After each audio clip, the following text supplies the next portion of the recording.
Last time, we talked about using vector and matrix notation to represent electrical circuits. But what if we want to use one physical system to represent another physical system?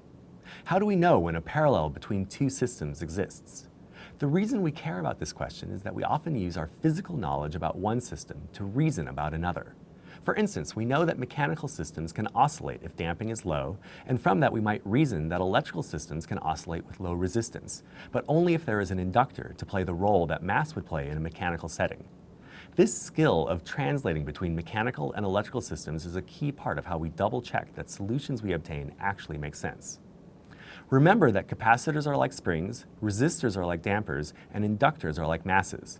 As an example, let's start with a capacitor-resistor simple circuit. So here we have a capacitor and a resistor that are in the same loop. You probably can guess that the spring damper system, where there's a wall, a spring, a damper connected together, is an analog of this circuit. But in what sense are they equivalent? The answer is in the ODE that represents each one. In the case of the circuit, the ODE is Q dot is equal to -1 over RC times Q. Now, in the case of the mechanical system, X dot is equal to -K over B times X.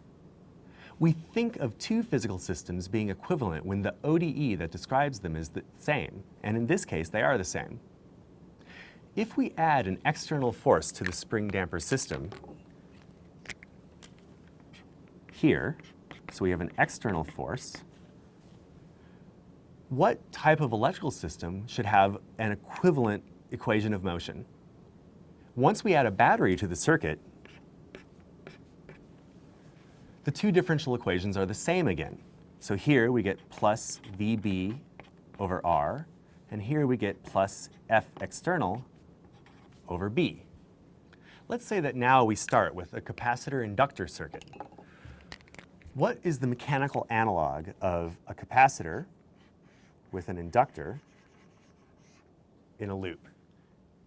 You probably guess a spring-mass system, a wall with a spring and a mass.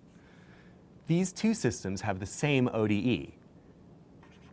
Q double dot is equal to -1 over LC times Q, and X double dot is equal to -K over M times X.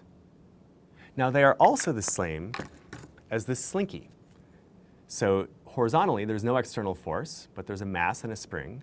And then if I add an external force or add a battery, they are equivalent to this slinky oscillating in gravity.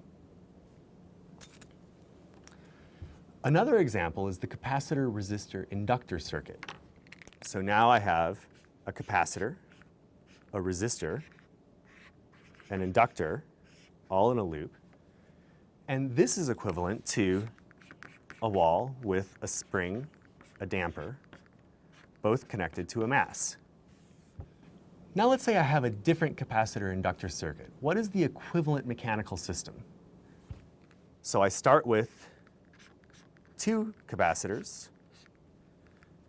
I have inductors on both sides.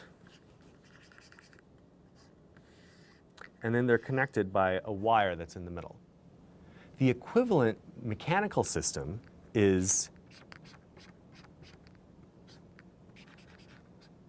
a spring and a mass, and then another spring and a mass, but these are disconnected. So the dynamics of the two masses are completely independent of each other. This is not easy to see in the electrical diagram. At least it isn't so easy for me, but it is really easy to think about in the context of the mechanical diagram. With two batteries, this system would be equivalent to two one-mass slinkies like this. Both of these oscillate because they're in gravity. Now, it's also true that if we add a capacitor to the circuit so that we now have three capacitors, we change the dynamics. So if I add a capacitor like this, the question is what mechanical system is equivalent to this circuit? The equivalent mechanical system has two masses and three springs. So now we add a spring in between here. The middle spring couples the dynamics of the mass on the left to the dynamics of the mass on the right. Again, for me, this is much easier to understand in the diagram to the right. Both of these systems are equivalent to this slinky with two masses. What should you remember from today? Analogs between electrical and mechanical systems are a powerful way of gaining intuition and applying the physical knowledge you have about one type of system to the other types of systems that are equivalent.